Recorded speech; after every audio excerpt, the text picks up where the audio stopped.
Assalamualaikum warahmatullahi wabarakatuh.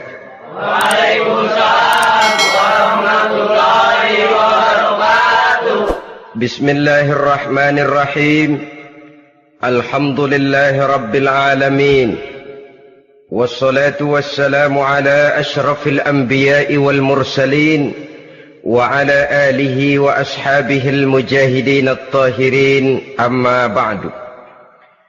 Bersabda Rasulullah sallallahu alaihi wasallam, "Iza sarratka hasanatuka wa sa'atka sayyi'atuka fa anta mu'min."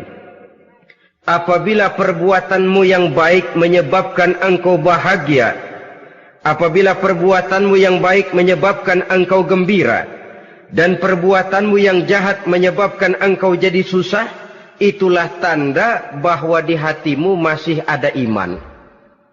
Artinya, belum tentu orang yang berbuat baik merasa bahagia dengan kebaikan yang dikerjakannya. Dan tidak selamanya orang yang berbuat jahat sanggup menyesali perbuatan jahatnya. Oleh karenanya, apabila iman masih ada, apabila hati masih hidup, perbuatan yang baik menyebabkan orang gembira, perbuatan yang jahat menyebabkan orang susah dan gelisah hatinya. Ini mengandung pelajaran. Sekali kita berbuat baik, jangan sekali-kali menyesali kebaikan itu. Sebaliknya, satu kali kita melakukan kesalahan, hendaknya selalu menyesalinya. Kadang-kadang dalam kehidupan, karena orang tempat kita berbuat baik itu rupanya membalas air susu dengan air tuba, kita lalu menyesali kebaikan. Lahirlah kata-kata, "Nyesal saya nolong dia." Ibarat pepatah katanya, nolong anjing kejepit. Waktu kejepit setengah mati kita tolongin, begitu selesai dia dari kejepitnya, malah kita digigitnya. Saudara hadirin yang saya muliakan, dalam kehidupan sehari-hari barangkali ini kena filsafat yang disebut dorong mobil mogok. Ketika mobil mogok setengah mati kita dorong, begitu mesin hidup ditinggalkannya kita di belakang. Sesungguhnya perbuatan kita yang baik tidak harus disesali. Karena disesali atau tidak, toh perbuatan itu sudah kita lakukan. Dan penyesalan atas segala kebaikan hanya akan mengurangi nilai pahala kebaikan itu sendiri. Berbahagialah apabila berbuat baik, walaupun orang yang kita melakukan kebaikan membalasnya dengan kejahatan. Menyesalah apabila berbuat kesalahan, apabila melakukan dosa, karena itu pertanda nilai iman yang masih hidup dalam jiwa kita. Saudara-saudara kaum muslimin yang berbahagia, jadi sungguh pun pahala dan dosa sesuatu yang abstrak, efeknya jelas dia mendatangkan kebahagiaan atau membawa kepada kegelisahan batin di dalam kehidupan manusia. Orang di zaman materialis kurang terangsang berbuat pahala dan terdorong melakukan dosa. Kenapa? Karena pahala tidak kelihatan, dosa tidak nampak. Kalau pahala kelihatan, barangkali nggak kuat kita mikul pahala. Kalau dosa benjol, umpama tiap bikin dosa palanya benjol, barangkali sudah nggak karu-karuan kepala kita. Baik pahala, baik dosa, sesuatu yang tidak nampak oleh pandangan mata zahir, tapi yang punya efek dalam kehidupan ini. Orang yang banyak pahalanya dengan orang yang banyak dosanya, kalau dia berjalan barangkali sulit kita membedakan. Tapi efeknya dalam kehidupan ini jelas adanya. Sesuatu yang bernama pahala kita perlukan, karena hidup tidak berhenti hingga di sini. Sesuatu yang bernama dosa harus kita hindarkan, karena ada kelanjutan sesudah hidup yang sekarang ini. Kehidupan dari satu pertanggungan jawab. Itu sebabnya Imam Ghazali dalam bahasa yang indah sekali berpesan, "Jaddidis safinah fa innal bahra amiq wa khuziz zad fa innas safara ba'id." Perbarui selalu kapalmu, rawat, jaga baik-baik, dandani kapalmu, fa innal bahra amiq, karena sesungguhnya lautan ini sangat dalam. Satu bahasa yang indah dari tamsil terhadap kehidupan. Perbaiki kapalmu karena lautan ini sangat dalam. Artinya, jaga baik-baik hatimu. Pelihara iman dan keyakinanmu, karena hidup ini bagaikan gelombang lautan. Tempo-tempo air tenang, tempo-tempo ombak menggila dan menggunung. Jaga iman baik-baik karena hidup penuh dengan cobaan dan ujian. Itu maksudnya. Wa khuziz zad fa inna safara ba'id. Dan bawa bekal yang banyak karena perjalanan hidup ini sangat panjang. Perjalanan ini sangat jauh. Kita kalau pergi keluar kota tentu saja membawa bekal. Makin jauh kota yang akan kita tuju, makin banyak bekal yang harus kita bawa.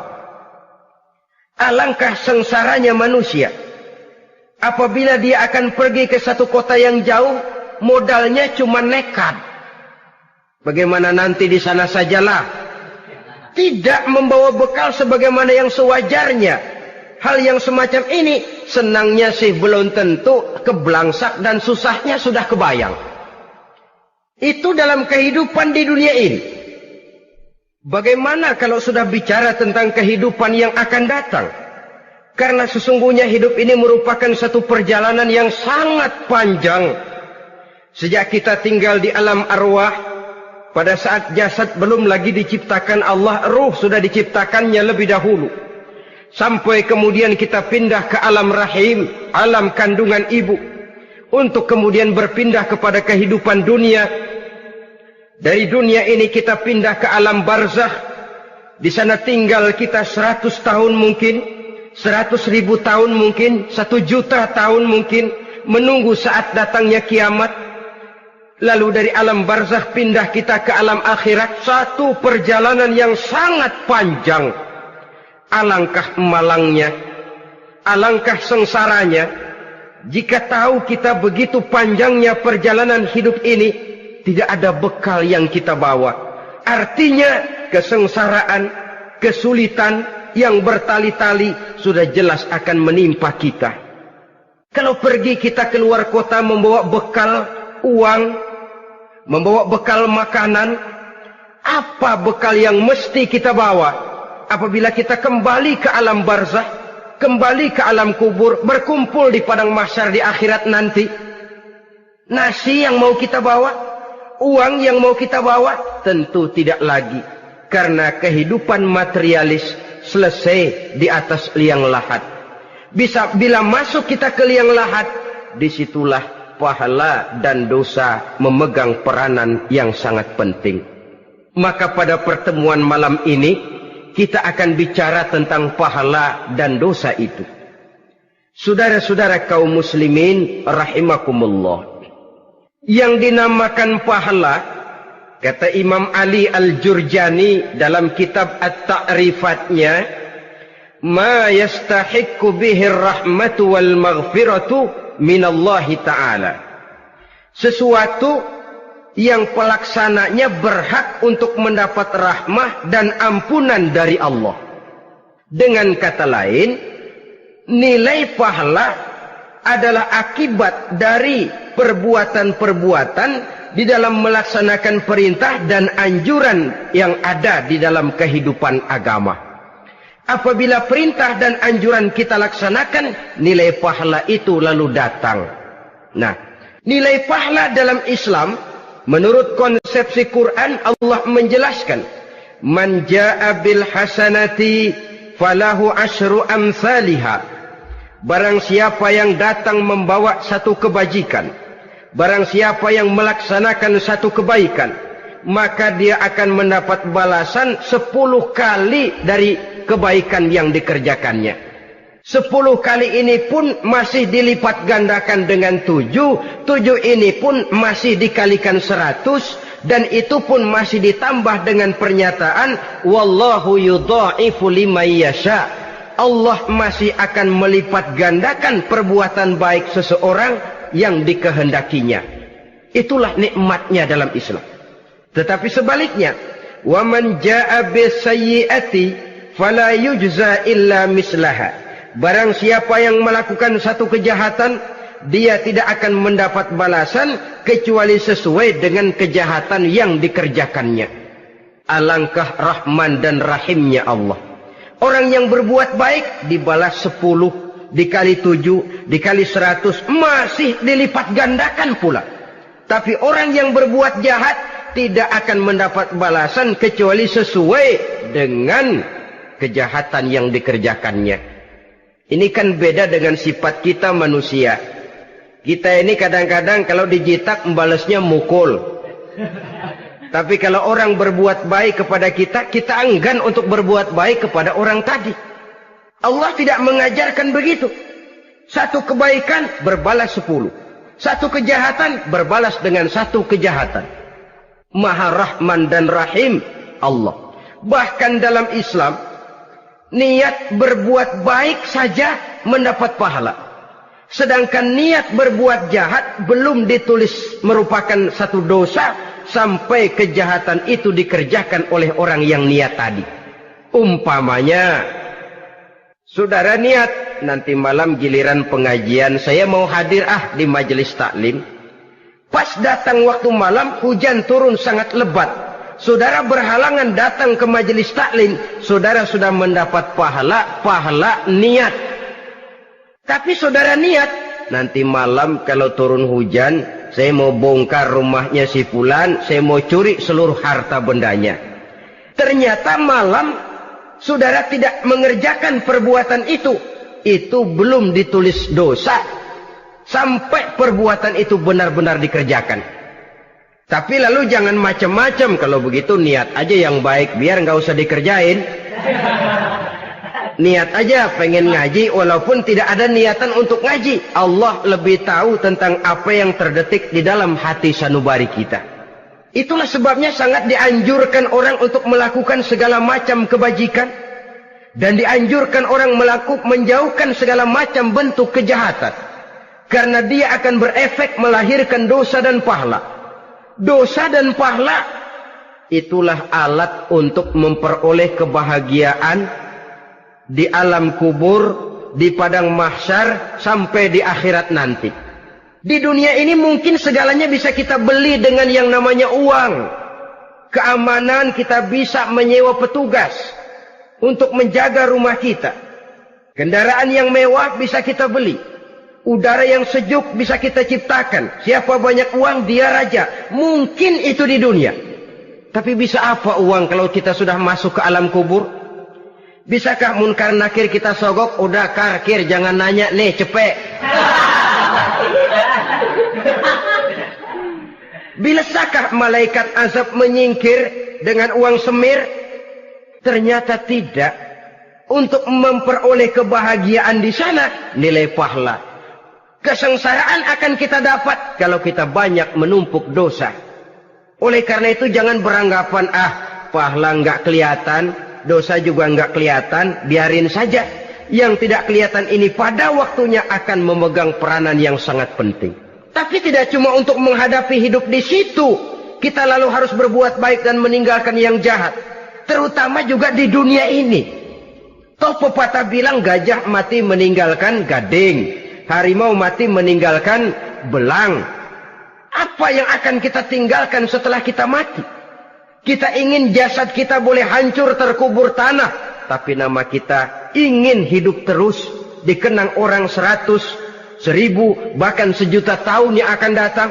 Ditulis orang dengan tinta emas dalam sejarah, tercatat kita sebagai orang baik-baik. Saudara-saudara kaum muslimin rahimakumullah. Lalu perbuatan apa yang bisa mendatangkan pahala itu? Saudara-saudara, semua perbuatan yang diperintah dan dianjurkan oleh Allah, yang dikerjakan dengan ikhlas hanya untuk mencapai ridho Allah, mendatangkan pahala. Kadang-kadang menurut pendapat kita remeh, tapi nilainya di sisi Allah besar. Itu pahala. Menghitung pahala itu hak prerogatif Allah.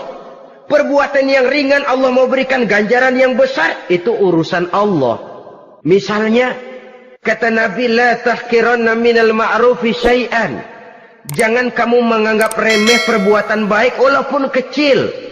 Jangan merasa sulit melakukan perbuatan yang mengandung pahala. Bertemu dengan teman, muka kita cerah, berpahala. menyingkirkan duri di jalanan berpahala, menolong orang yang sesat, memberitahu orang yang bertanya berpahala. Tidak sulit kalau kita mau. Yang diperintah dan dianjurkan oleh agama itu perbuatan yang mengandung nilai-nilai pahala. Masalahnya cuma tinggal mau atau tidak dan dikerjakan dengan ikhlas. Bertemu teman mukanya cerah, pahala. Menyingkirkan duri di jalanan, pahala. Sedekah, pahala. Tidak berupa perbuatan, bisa berupa ucapan. Misalnya bersolawat, pahala. Bertasbih dan bertahmid, pahala. Kata Nabi, kalimatani khafifatani 'alal lisan, saqilatani fil mizan. Ada dua kalimat yang enteng di lidah tapi berat di timbangan akhirat nanti. Apa itu? Subhanallah walhamdulillah. Itu kan amalan yang ringan, perbuatan yang mudah saja, tapi nilainya demikian besar dalam pandangan Allah. Jadi pendeknya, perbuatan yang bernilai pahala adalah perintah dan anjuran agama yang dilaksanakan dengan ikhlas semata-mata untuk mencapai ridho Allah, itu mengandung pahala. Niat dasarnya itu harus karena Allah. Landasannya harus karena ikhlas. Bukan cuma sekedar basa-basi, tidak karena ingin dipuji orang, tidak karena mengharap tanda jasa, tapi ikhlas semata-mata.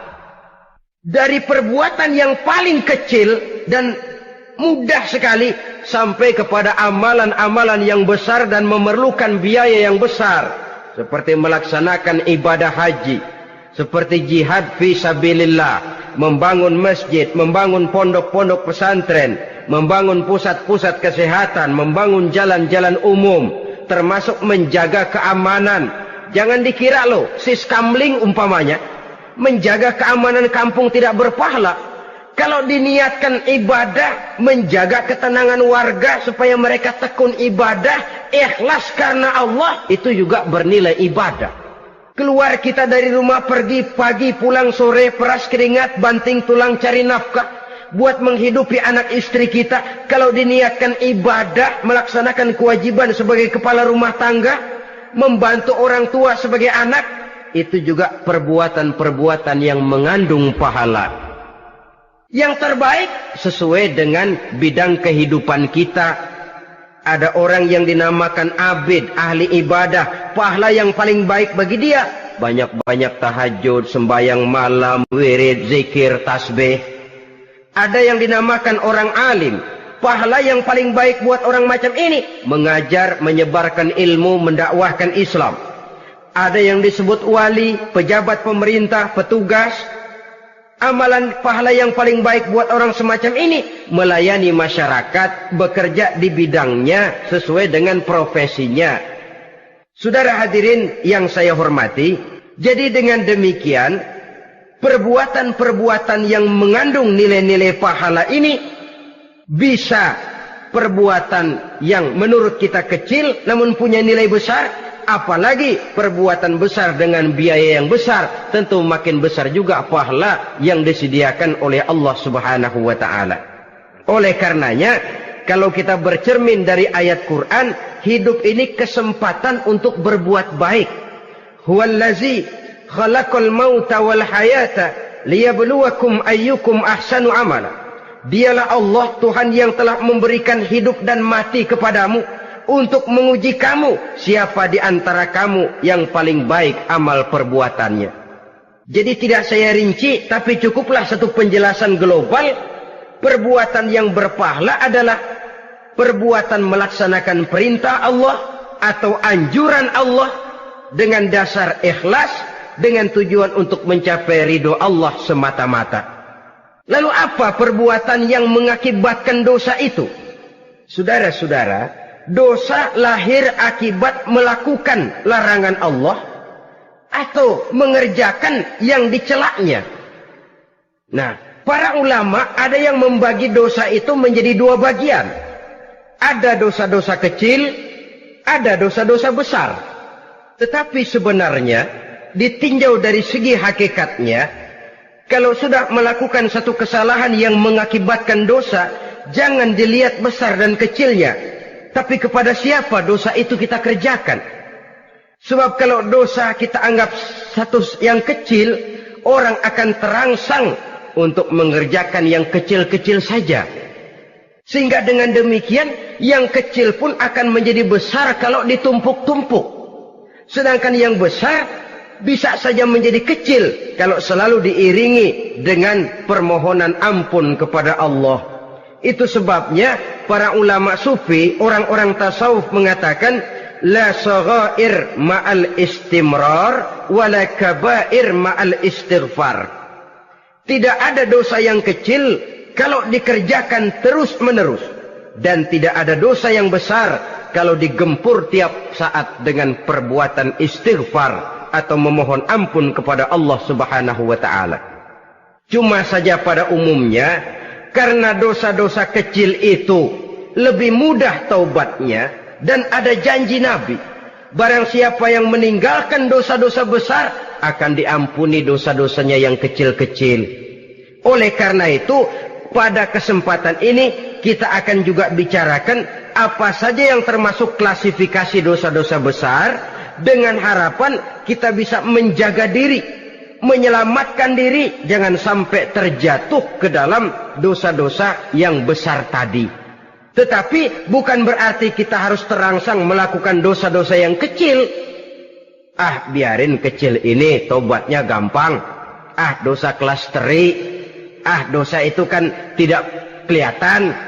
Lalu terangsang melakukan perbuatan dosa-dosa walaupun kecil, kalau berlarut terus-menerus dia akan tumbuh menjadi dosa yang besar. Oleh karenanya jangan sampai mengundang pengertian kalau kita membicarakan dosa-dosa yang besar lalu terangsang melakukan dosa-dosa yang kecil, karena bagaimanapun juga dosa kecil dan dosa besar sama dalam arti kepada Allah kita melakukan kesalahan. Dan dosa yang kecil pun kalau bertumpuk, dia akan menjadi banyak. Saudara-saudara kaum muslimin rahimakumullah, ada beberapa jenis dosa-dosa besar. Jenis yang pertama, asyirku billah, syirik atau menyekutukan Allah. Dari sekian deretan dosa-dosa besar, syirik ini merupakan bapak moyangnya dosa. Dedengkotnya dosa itu syirik, menyekutukan Allah. Bahkan dosa yang lain Allah masih mau mengampuni, tapi kalau sudah syirik, menyekutukan Allah, itu sudah satu dosa yang tidak berampun sama sekali. Oleh karena itu tepat pesan Imam Ghazali tadi, jadi di safinah fa innal bahra amik, jaga iman, pelihara akidah, dandani kapal, karena hidup ini gelombang lautan sangat dalam, hidup banyak cobaan. Di dalam hidup di zaman sekarang ini, saudara bisa perhatikan, di mana tensi ekonomi tinggi, lapangan kerja sulit, persaingan hidup makin tajam, sifat egois dan individualis tumbuh di mana-mana, rasa solidaritas sosial menurun, sifat gotong royong musnah. Orang mudah potong kompas, potong jalan. Ingin cepat kaya, ingin cepat naik pangkat, ingin dapat kedudukan. Kadang-kadang akidah pun terjual, akidah pun musnah, jatuh ke jurang syirik pun tidak jadi soal. Itu yang kita khawatirkan. Kalau dosa-dosa yang lain Allah masih mau mengampuni, tapi kalau sudah jatuh kepada syirik, Allah sama sekali tidak akan memberikan ampun. Dalam kaitan dengan ini barangkali tepat sinyalemen Imam Ali itu. Andai kata kemiskinan merupakan satu kepribadian, saya akan membunuhnya lebih dahulu. Artinya memang kemiskinan ini sering mendorong orang kepada jurang kemusyrikan. Tidak tahan menghadapi godaan perut akibat tensi ekonomi yang tinggi, lapangan kerja yang sulit. Iman pun jadilah ditukar dengan 3 liter beras. Akidah pun jadilah dibarter dengan 3 bungkus supermi, dengan pakaian bekas, dengan obat-obatan. Tidak jadi soal baginya mengejar kebahagiaan yang relatif singkat dengan mengorbankan kebahagiaan yang abadi. persis ibarat pepatah, nyari jarum kampak hilang. Mencari sesuatu yang kecil, yang besar jadi sia-sia. Membela perut, mengorbankan akidah. Na'udzubillah summa na'udzubillah. Saudara-saudara kaum muslimin rahimakumullah. Ini fakta. Ini kenyataan. Dan hal semacam ini tidak bisa diatasi cuma dengan ceramah, simposium, diskusi, seminar. Apalagi Nabi berpesan, solahu ummati bil ilmi wal mal. Umatku hanya bisa menjadi baik akidahnya dengan ilmu dan harta. Itu bahasa Nabi. Kalau bahasa kita sekarang, dengan ekonomi dan pendidikan. Ilmu, pendidikan, ekonomi, harta. Tanpa itu, sangat besar kemungkinan kita bisa menjual akidah terjerumus di lembah kemusyrikan. Maka terutama kepada saudara-saudara saya, muslimin yang terpencil jauh dari kota-kota besar, yang kadang dalam kehidupan seharinya imannya sering digoda oleh supermi, akidahnya sering ditantang oleh pembagian beras, pakaian-pakaian bekas, obat-obatan dan sebagainya. Jaga dan bentengi akidah kita. Lebih baik nyawa berpisah dari badan, asal iman jangan berpisah dari hati. Kepada adik-adik saya para remaja, para pemuda di kota-kota besar, yang iman dan akidahnya sering ditantang dengan minuman-minuman keras, fasilitas-fasilitas yang menghanyutkan, yang secara terarah dan praktis sedikit demi sedikit menggiring kita untuk keluar dari nilai-nilai akidah. Hati-hati, jaga baik-baik, sebab intan paling mahal, mutiara paling berharga, tidak lain nilai iman ini. Tergelincir kita daripadanya, jatuh ke lembah kemusyrikan, jatuh ke satu dosa yang teramat besar, yang Allah tidak akan pernah memberikan ampun lagi. Ini dosa besar yang pertama. Yang kedua, qatlun nafsi illa bilhaq. Membunuh orang tanpa alasan yang benar. Di zaman kesulitan ekonomi kadang-kadang orang mudah nekat. Tengok saja. Kadang-kadang karena pasal uang 100-200 perak saja nyawa bisa melayang. Kadang-kadang karena urusan yang remeh, salah omong, salah ambil, salah ucap, salah pegang, nyawa bisa jadi melayang. Alangkah murahnya nyawa, seakan-akan kita yang punya. Padahal nyawa itu hak milik Allah. Tidak pantas kita merampasnya, tidak pantas kita menghilangkannya dari jasad seseorang. Oleh karenanya, membunuh orang merupakan satu dosa yang sangat besar. Jangankan kepada orang yang seakidah, orang yang lain akidah saja pun, kalau dia hidup berdamai, rukun, berdampingan, kita harus melindungi. Apatah lagi teman seakidah sendiri. Saudara-saudara kaum muslimin rahimakumullah. Pantas kalau Nabi menyatakan, apabila dua orang Islam sudah saling berkelahi, berbunuh-bunuhan, al-qatil wal maqtul finnar. Yang membunuh dan yang dibunuh, dua-duanya sama-sama masuk neraka. Sahabat heran, ya Rasul, kalau yang membunuh masuk neraka sih wajar, tapi yang terbunuh kok neraka juga, kenapa? Kata Rasul, sebenarnya dia juga cuma sudah niat untuk membunuh, cuma keduluan saja. Andai kata dia tidak terbunuh, tentu dia yang akan membunuh. Saudara-saudara kaum muslimin rahimakumullah. Islam sesuai dengan namanya adalah agama damai. Kita tidak boleh mencari-cari musuh. Walaupun tidak boleh lari kalau bertemu musuh. Oleh karenanya, pantang seorang muslim menimbulkan benih keonaran menjadi biang kerok buat lingkungannya. Sesuai dengan namanya, seorang muslim adalah seorang yang dalam hidup senantiasa berusaha menebarkan salam, menebarkan kedamaian, ketenangan dan ketentraman. Dengan prinsip, musuh jangan dicari, bertemu pun jangan lari. Yang ketiga, termasuk dalam kelompok dosa besar ini, syurbul khamr, meminum minuman keras. Termasuk di dalam kata khamr ini ganja, morfin, narkotik. Sebab apa? Jenis minuman semacam itu tidak hanya merusak keadaan sekarang, tapi sekaligus merusak kehidupan yang akan datang. Kalau itu jatuh di tangan generasi muda, artinya kan merusak kehidupan masa depan daripada suatu bangsa. Karena apa? Remaja dan pemuda merupakan bentuk miniatur daripada kehidupan bangsa. Akan bagaimana warna umat Islam di Indonesia. Bahkan akan bagaimana warna Indonesia 30, 40, 50 tahun yang akan datang. Remaja sekarang jawabannya. Kalau remaja kita sekarang ini kerjanya cuma bisa nyekek botol, insya Allah bangsa Indonesia 30-40 tahun yang akan datang akan tumbuh menjadi bangsa teler. Tidak banyak yang bisa kita harapkan. Remaja adalah gambaran masa depan dari satu bangsa, dari satu umat. Dan remaja itu di dalam dirinya secara fitrah terkumpul semua bakat, terdapat semua kemungkinan.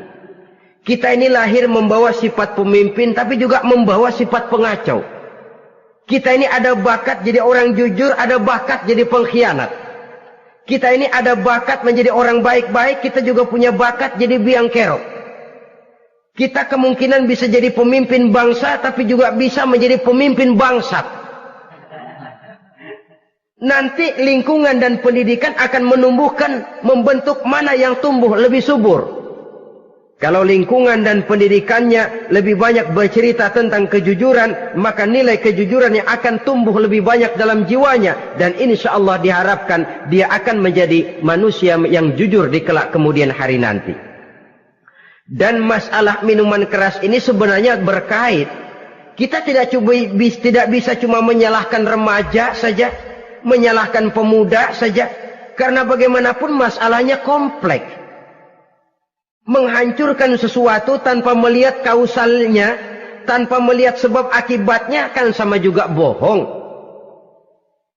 Kemungkinan karena broken home, kemungkinan karena pergaulan, kemungkinan karena kurang perhatian orang tua, kemungkinan karena akibat bacaan, tontonan, atau fasilitas berupa dibukanya pabrik-pabrik minuman keras, dijualnya minuman-minuman keras, di warung-warung yang remang-remang, yang memberikan kenikmatan, kebahagiaan dan kebanggaan tersendiri, sehingga akhirnya orang terangsang untuk datang dan minum di sana. Pada dasarnya memang sepele, cuman minum, nggak ngerugiin orang lain kan? Iya, pada waktu minum. Tapi dikala sudah mabuk, out of control, apapun bisa kita lakukan. Yang kita ucapkan kita tidak sadari lagi, yang kita kerjakan tidak kita sadari lagi. Dikala itu segala macam kejahatan bukan sesuatu yang tidak mungkin untuk kita laksanakan. Nggak ngerugiin orang lain, memang pada saat mau minum. Tapi begitu minum, mabuk, kita bisa merugikan orang lain. Setidaknya merugikan diri sendiri. Pertumbuhan IQ menjadi lemah, semangat kehidupan hilang, gairah kerja menurun kalau tidak ada sama sekali. Lalu apa yang bisa kita lakukan di dalam kehidupan? Dan akan lebih celaka kalau ini menimpa kehidupan generasi muda kita. Kadang-kadang yang ironi ya, kalau yang orang tuanya mampu barangkali masih tertolong. Tapi yang orang tuanya kondisi ekonomi lemah masih kepengen teler juga. Orang tuanya nggak mampu masih pengen mabuk. Dari ganja, morfin nggak dapet, akhirnya kaleng cat diisepin. Yang penting kan bisa teler, mendatangkan satu kebahagiaan tersendiri. Itu sebabnya memang satu kejahatan menurut teori polisi ya hanya bisa terjadi karena faktor N dan K, niat dan kesempatan. Niat ada, kesempatan ada, jadi orang jahat. Kurang salah satunya, biasanya kejahatan terbendung. Niat ada, kesempatan tidak ada, sulit berbuat jahat. Kesempatan ada, niat tidak ada, tidak mungkin orang jahat. Tapi yang paling dominan sebenarnya niat. Kalau niat sudah kuat, kesempatan bisa dicari. kesempatan bisa diciptakan, biar hansip nongkrong, ditungguin lengahnya. Iya biarin, jam 11 sampai jam 2, matanya melotot, jam 3 dia mulai ngulet, ngempet. Nah, di saat itu saya masuk ke rumahnya. Kalau niat kuat, kesempatan bisa diciptakan. Dan kalau sudah niat, ini masalah hati. Kalau sudah masalah hati, menyangkut soal moral. Moral artinya sudah masuk kepada kehidupan agama. Saudara-saudara kaum muslimin rahimakumullah. Yang keempat yang termasuk jenis dosa besar, az-zina, perbuatan zina. Di zaman pergaulan bebas dengan prinsip free love, free sex ini, tengok sudah berapa banyak gadis-gadis bergelimpangan jadi korban. Berapa banyak bayi-bayi yang lahir ke dunia tanpa tahu kemana dia mesti memanggil bapak. Apakah deretan jumlah korban ini masih harus bertambah lagi? Paling tidak, biarlah yang sudah jadi korban, tapi jangan bertambah lagi hendaknya. Masing-masing kita berupaya menahan diri. Termasuk dalam kategori zina ini, yang merupakan cabang-cabangnya, liwat, homoseks, lesbian, masturbasi. Bahkan masturbasi itu termasuk jenis zina tangan. Dan itu juga merupakan satu dosa. Di samping dosa juga merusak diri. Karena bagaimanapun juga dia akan mengurangi kemampuan daya pikir seseorang. Maka agama memberikan jalan keluar. Pesan Nabi, ya ma'syara syabab, man istata'a minkumul ba'at falyatazawwaj. Hai para pemuda, kata Nabi, barang siapa di antara kamu yang sudah bisa ba'at, yang sudah mampu ba'at. Ba'at itu artinya memberikan nafkah, baik nafkah zahir maupun nafkah batin. Falyatazawwaj, maka hendaklah dia kawin. Jadi yang maksud ba'at ini ya nafkah zahir, ya nafkah batin. Kita kadang-kadang cuma bisa ngasih nafkah batin saja sudah merasa pokoknya kan saya sanggup untuk kawin, lalu kawin tanpa kehilangan, dengan kehilangan pertimbangan. Saudara-saudara, wa in lam yastati, adapun kalau dia belum mampu, fa alaihi bisyam, hendaknya dia banyak puasa. Fa innahu lahu wija, karena puasa itu akan merupakan benteng jangan sampai orang memperturutkan hawa nafsunya. Andai kata puasa belum hobi, banyaklah olahraga para pemuda, para remaja. Karena dengan olahraga, pemikiran untuk memperturutkan hawa nafsu agak sedikit terkendali dan energi tersalurkan dalam bentuk yang positif. Pendeknya kreatif, banyak kegiatan. Ini pesan Imam Syafi'i tepat itu. Kata beliau, inni ra'aitu wuqufal ma'i yufsiduh in sala toba wa illam yajri lam yatib. Aku melihat air kalau diam rusak, tapi kalau dia mengalir jernih. Air kalau ngendap nggak ngalir, nyamuk nyarang di situ, bisa jadi sumber penyakit. Manusia hidup begitu. Kalau nggak punya kegiatan, nggak kreatif, kerjanya cuma ndelohom, ayam-ayam, akhirnya jadi ngerusak. Ngomongin orang, si Ano ngapa? Ano. Kebangetan nggak ngapa-ngapain, orang aja dipontenin. Orang diomongin, lahirlah namimah, lahirlah ribah. Saudara-saudara, air itu kalau ngendap ada aja yang nyarang. Tapi kalau dia ngalir, orang ada kesibukan, insya Allah dia tidak akan jatuh kepada sesuatu yang bisa mengundang dosa. Isilah waktu dengan hal-hal yang bermanfaat. Karena hidup ini singkat dan tidak berjalan mundur ke belakang. Mundur hancur, berhenti diinjak orang. Sekali melangkah, jangan surut mundur ke belakang. Homoseks, terlepas dari penyakit kejiwaan. Sekarang ini kan sudah ada persatuan kaum gay katanya. Meminta perlakuan yang sama dan agar dibolehkan kawin sesama mereka. Secara manusiawi boleh. Secara manusiawi kita hargai mereka. Tapi dari kacamata agama, ini jelas merupakan penyimpangan. Dan penyimpangan merupakan suatu dosa.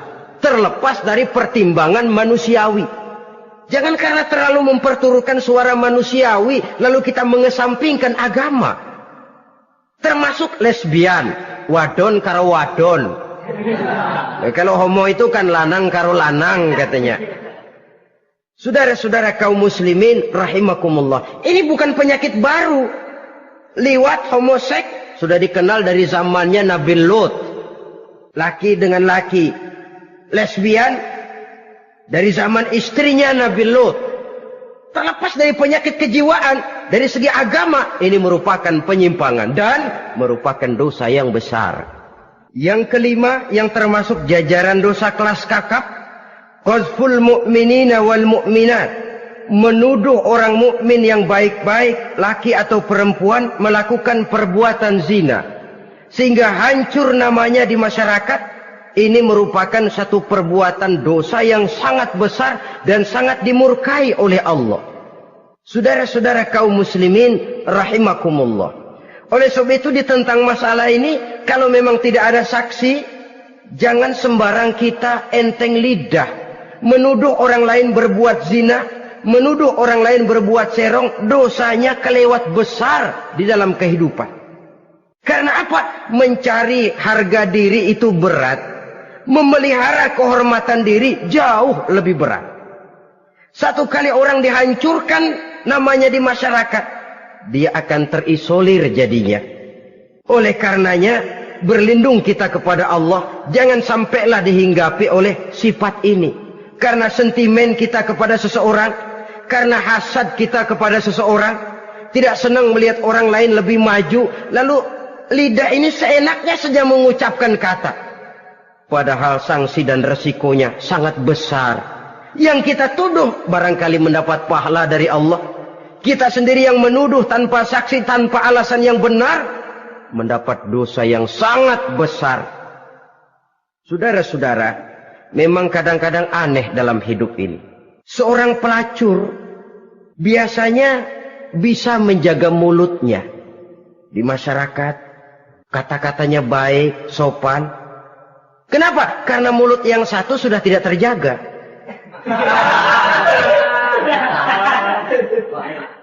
Kita kadang-kadang kehormatan bisa kita jaga, tapi mulut tidak terkontrol.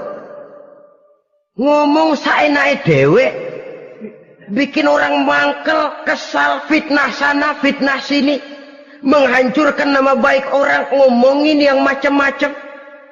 Bagai-bagai macamlah caranya. Saudara-saudara kaum muslimin yang berbahagia. Jadi dengan demikian, menuduh orang lain berbuat zina, sedangkan orang itu tidak pernah melakukannya, ini termasuk satu dosa yang sangat besar di dalam kehidupan ini. Yang keenam, al-'aqu bil walidain, durhaka kepada ibu bapak.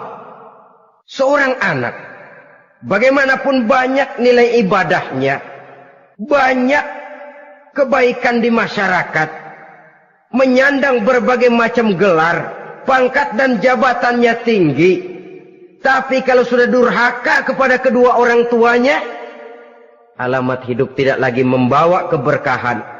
Dan itu dosa yang sangat besar.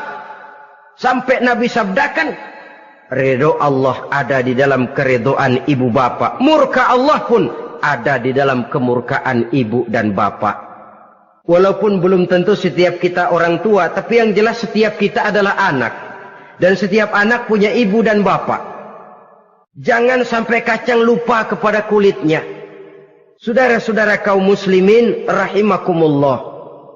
Durhaka kepada ibu bapak merupakan perbuatan yang sangat dimurkai oleh Allah. Apalagi ibu yang telah melahirkan kita, bahkan mengandung kita. Begitu juga bapak yang telah berusaha peras keringat banting tulang untuk mengasuh membesarkan kita. Tidak ada perbuatan baik yang kita lakukan untuk bisa menebus kebaikan daripada ibu dan bapak kita. Setidaknya kalau belum bisa berbuat baik kepadanya, kepada keduanya, janganlah menyakiti hati keduanya. Itu saja dulu yang harus dijaga. Kadang-kadang sudah berbuat baik enggak, nyakitin melulu. Sudah nyenangin belum bisa, saban sehari nyakitin saja.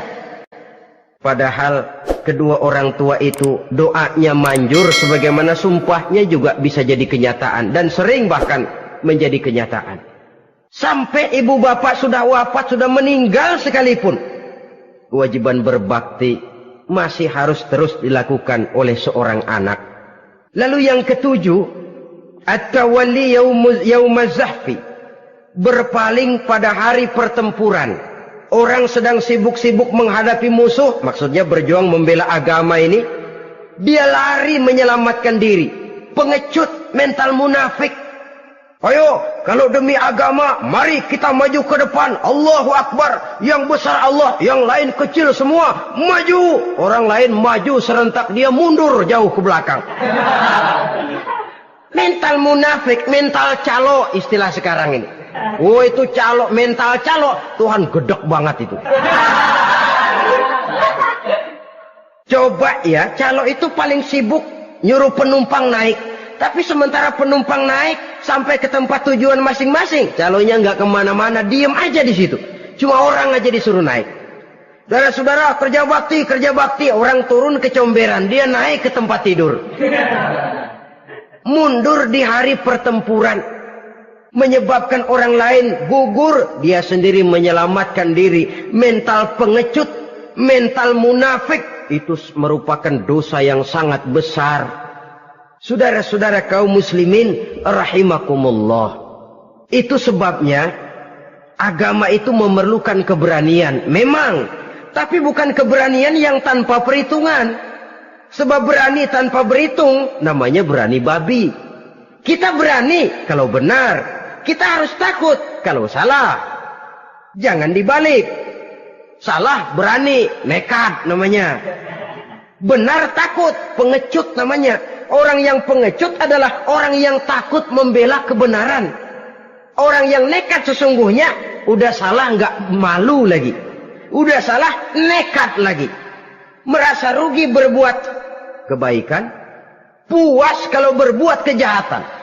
Padahal Nabi pesan, siapa yang berbuat dosa sambil tertawa, nanti dia akan masuk neraka sambil menangis. Karena itu dipesan pula di dunia ini, sering-seringlah mencuci mukamu dengan air mata taubat. Cuci lidahmu dengan zikir kepada Allah. Bersihkan hatimu dengan air ikhlas. Saudara-saudara kaum muslimin rahimakumullah. Kan ada toh orang berbuat baik nggak gembira. Tapi berbuat jahat malah puas. Atau sama saja orang lain berbuat baik, hatinya kesel. Orang lain berbuat jahat, dia malah mendukung. Atau orang lain tergelincir berbuat jahat, dia malah girang. Ini kan tidak objektif.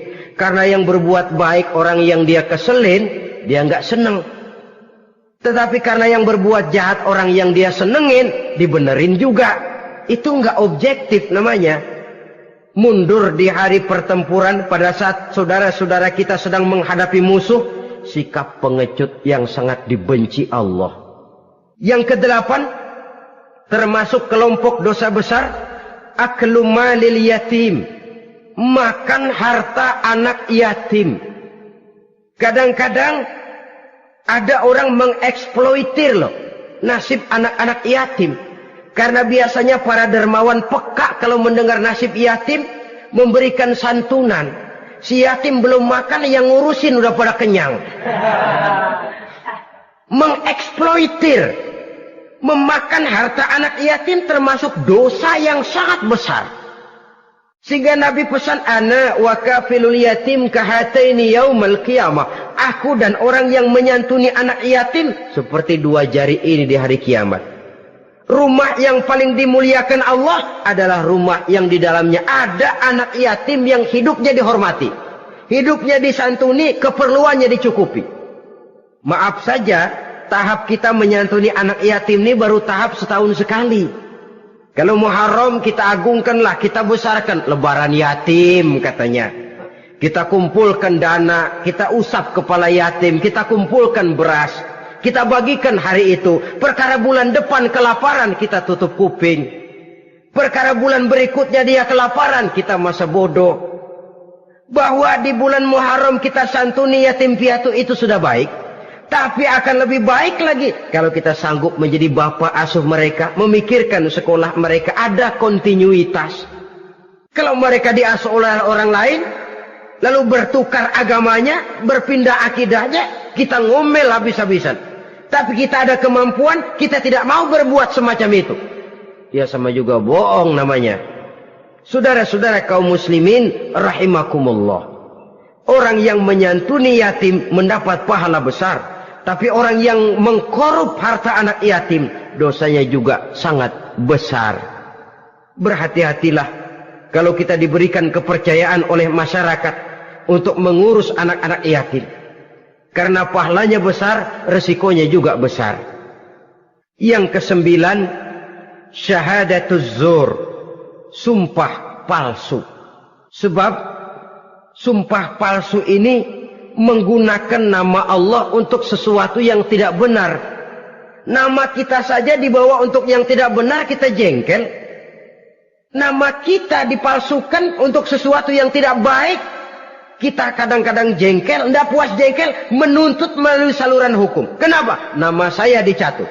Bagaimana lagi kalau nama Allah kita pakai untuk bersumpah, sumpahnya palsu, menguntungkan kita, merugikan orang lain, Allah murka betul. Maka sumpah palsu termasuk deretan dosa-dosa besar. Apalagi yang ke-10, aklur riba, makan riba alias renten. Ini kan yang cepat mendatangkan uang. Kadang-kadang kalau yang bikin riba itu orang awam barangkali, ya masih kita maklumi. Kadang-kadang penyakit ini datang menimpa mereka juga yang kita kenal kebaikannya. Bahkan suka datang ke musola, rajin ke masjid kadang-kadang. Riba masih dimakannya. Karena cara cari duit paling enak. Duit utuh tambahnya terus masuk. Na'udzubillah summa na'udzubillah. Itu yang diibaratkan dalam perjalanan Mi'raj waktu Nabi diperlihatkan neraka. Orang perutnya sebesar rumah dililit ular. Diseret-seret itu hancur perutnya. Dibulatkan lagi, diseret lagi, hancur lagi. Dibulatkan lagi, terus menerus begitu. Dia berteriak, mengerang, mengeluh, mengaduh kesakitan. Nabi tanya, itu apa Jibril? Itu contoh dari umatmu yang suka makan riba Muhammad. Makan renten. Saudara-saudara, ini kan mencekik leher orang. Orang sedang kesulitan. Kelihatannya sih baik, menolong. Tapi di belakang menolong itu nyekek. Di belakang nolong itu nyekek. Dan nyekek itu sebenarnya tujuan utamanya. Orang yang menjalankan riba pada dasarnya tidak punya perikman kemanusiaan kok.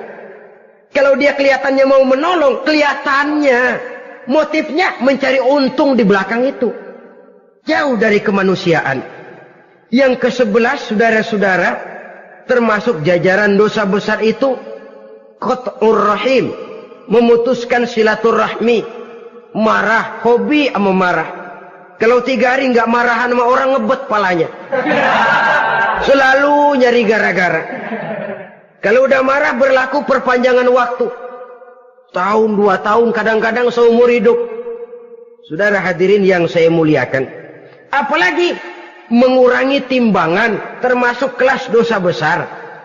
Makan suap termasuk dosa besar. Semir menyemir dosa besar. Apalagi bunuh diri.